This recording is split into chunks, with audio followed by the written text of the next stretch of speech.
have reached Rhiannon. Please leave a message and I will get back with you. Thanks. At your funeral, it was suggested by several people that I write a eulogy or share a poem, but I couldn't do it. I was so weighted down in my grief. I could barely speak, let alone think of anything to write. Today, you've been gone 20 years, and I didn't want the day to go by unremembered. Today, I choose to celebrate your life by sharing some of my favorite memories about you. May we all remember you today by speaking your name, Rhiannon.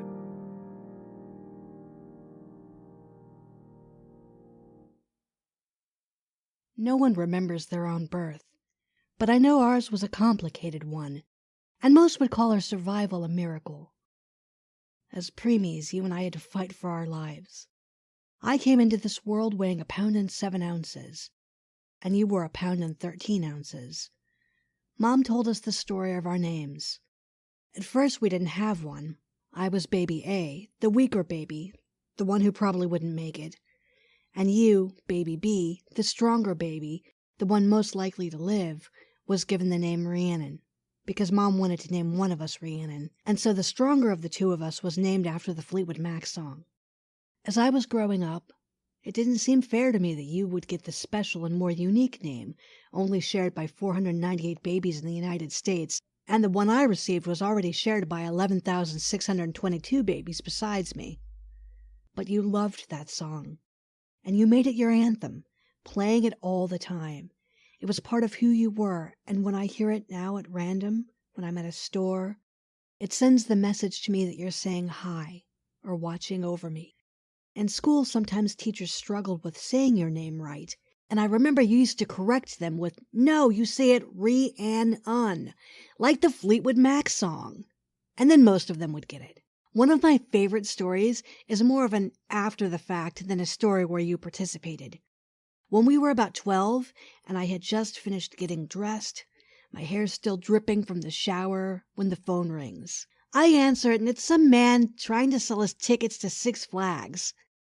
I had already given him the whole spiel about how my parents couldn't come to the phone right now and all of that, but he insisted on talking to someone because he needed someone to take his survey. So at the age of 12, I got bulldozed into doing it, and he needed a name at the end. I didn't feel like giving him mine, so I gave him yours. After the whole thing was over, I had told you what happened, and you were so mad at me. "Why did you tell him my name?" And I said, "Well, it was the first name that came to mind, and if it makes you feel any better, he said it was pretty." I believe we were the closest throughout elementary school. From kindergarten through 5th grade, we had our own teacher, but typically we shared our friends.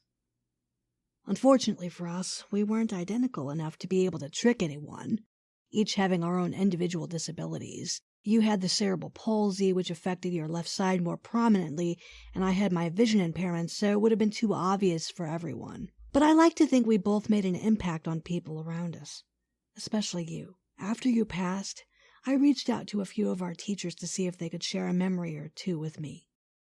Your 2nd grade teacher had this to say about you. "I remember Rhiannon well. Who wouldn't?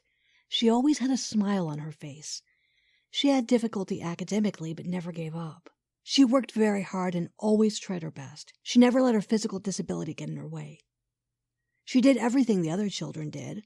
I remember the class earning a special treat for filling the marble jar. We played relay games with another teacher's class. Rhiannon had more fun than anyone else. She gave it her all. She would run, hop, or whatever, her arms waving in the air with the biggest grin on her face. The children accepted her well. They never were upset that she was on their team, knowing that they may not win. Her joy overshadowed any thoughts of losing the relay.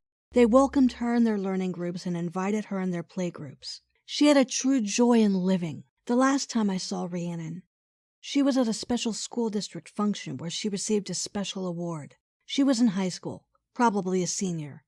She had turned into a lovely young lady.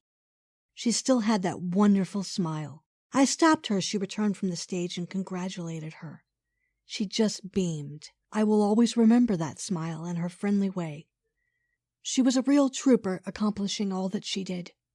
Another person who always commented about your smile was Arlene, our kid sitter, who always said your smile would lead you places. I remember when we were in 5th grade. During an assembly, the DARE officer stepped up to the podium and made a big speech about how only one student would receive a special award for always being happy, considerate, and cooperative during her visits. Naturally, she presented you with the award, a DARE medal necklace. After the ceremony was over, Arlene gave you a big hug and reminded you about what she had said about your smile. It's not possible for me to talk about your life without mentioning Arlene, because she was such an important lady and helped to make our childhood better. I remember if we were ever in trouble with her, which only happened a couple of times, she wouldn't yell or scold us. She wouldn't even need to tell our parents because this was between her and us. She'd make us sit in a chair and think about what we did, and that was always a good enough punishment. One time you and I had gotten into a big fight, and she had to do this. After a few minutes of thinking and apologizing, she let us get up and do what we wanted to.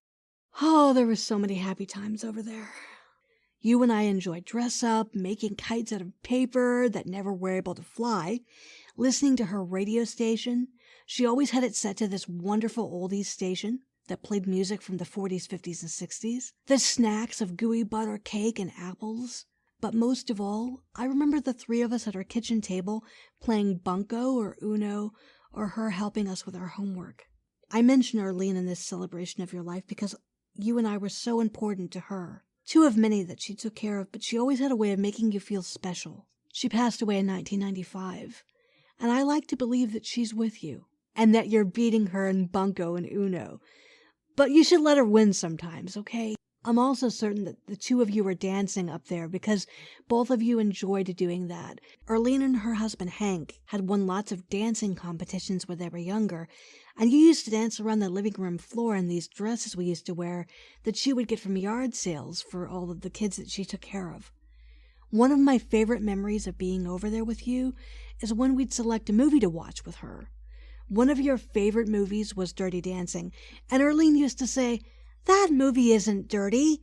The only thing dirty about it is the title." That used to make you laugh.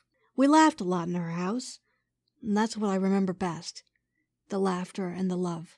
In middle school and high school, we had the opportunity to share teachers and classes together. One of our favorite teachers who we loved and talked about all the time was Madame Horst, who taught us French 1 and history. To preface, I think you took French class not because you enjoyed it, but because you knew that I did. It was important to you that we always had something we could bond over. Similar to Arlene, Cheryl Forbes is someone who cannot go unmentioned as I discuss your life.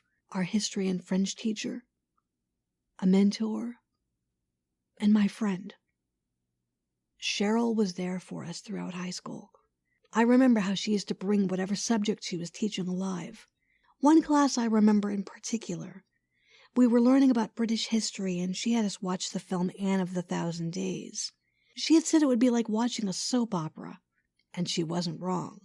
After you passed away, she was one of the people who I kept in contact with, and who stuck by me, knowing that I was having a hard time with losing you. She reminded me of the film Braveheart, and the quote, "Everyone dies.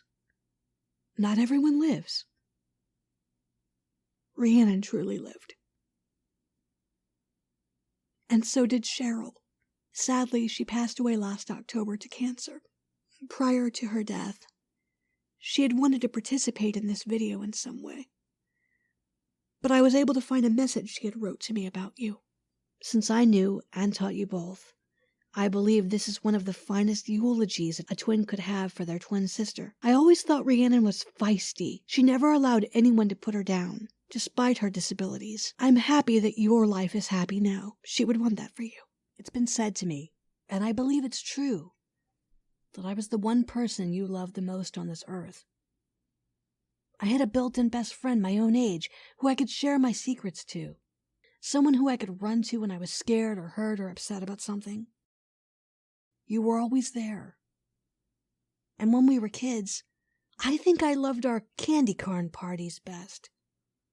While our parents were downstairs having their own party, We were up in our room celebrating life and being silly, dancing around to our favorite singers. I loved Judy Garland, and still do, and your idol was Barbra Streisand. I remember when I was watching an episode of the Judy Garland show, and Streisand and Garland had a few duets together. We both went crazy with excitement. It was so cool that our two idols were on the same stage singing together. Their duet, Get Happy, Happy Days, is our anthem. At least that's what I feel now. Anytime I think of our twinship and how we were, I think of that song. We used to do our own duets, despite the fact that neither of us could really sing that well. One of our favorites to sing was If Mama Got Married from the musical Gypsy. In my heart, I feel you would have wanted to join me in my creative ventures, the audio drama world. Instead of Soul Twin Audios, it could have been Twin Duet Productions. I can imagine you would have enjoyed having your own segment where you were talking to people with disabilities, probably even other twins. But you would have also enjoyed some of my old-time radio recreations, especially The Little Prince. Oh, I am scarcely awake. I beg that you will excuse me. My petals are all still disarranged. Oh, how beautiful you are. Am I not? And I was born at the same moment as the sun. If you'd have the kindness to think of my needs. You see how brilliant my four thorns are? Let the tigers come with their claws. There are no tigers on my planet. And besides, tigers do not eat weeds. I am not a weed. Please excuse me. I am not at all afraid of tigers, but I have a horror of drafts. I suppose you wouldn't have a screen for me? A horror of drafts? That is bad luck for a plant. This flower is a very complex creature. At night, I want you to put me under a glass globe. It is very cold where you live. Goodbye. I have been silly. I ask your forgiveness. Try to be happy. Of course I love you. It is my fault you have not known it all the while. That is of no importance, but you have been just as foolish as I. Try to be happy. Let the glass globe be. I don't want it anymore. But the wind. My cold is not as bad as all that. The cool night air will do me good. I am a flower. But the animals. Well, I must endure the presence of 2 or 3 caterpillars if I wish to become acquainted with the butterflies. Seems that they are very beautiful. And if not the butterflies, then the caterpillars. Who will call upon me? You will be far away. As for the large animals, I am not at all afraid of any of them. I have my claws. Don't linger like this. You have decided to go away. Now go. You would come home from college with a reading assignment. Louisa May Alcott's Little Women. I have no idea if you selected that on purpose because you knew how much we loved the story, especially me, or if it was assigned to you. But in your memory for Christmas this year, I'm going to produce my own adaptation of the novel. It shall be stopped. Your tide must not turn too soon. 19 is too young. Beth, I can't let you go. I'll work and pray and fight against it. I'll keep you in spite of everything. There must be ways. It can't be too late. God won't be so cruel as to take you from me. I'm not afraid, but it seems as if I should be homesick for you. Even in I have come to embrace a few things about who you were. For one, you weren't a quitter. If there was something you wanted to do, you'd set out to do it, and you wouldn't quit even if you didn't get it right the first time. Your level of kindness was unwavering, especially when it came to others who were different or had some kind of a disability. I tried to run from my disability for years, whereas you fully embraced it. You were an advocate and you had a dream of becoming a clinical psychologist with a focus on those with disabilities. I know you would have made a good one. And lastly, and something I still find myself working on, you never compared yourself to other people. Why would you? You were Rhiannon, and all you cared about was becoming the best Rhiannon you could be. All I can hope for now is to carry on your legacy by telling your story, by telling anyone who will listen just who my twin was, and how very proud I am to have known you while you were here with us. Rhiannon, every day I strive to be a better person, and the kind of person you would have wanted me to be. I love you.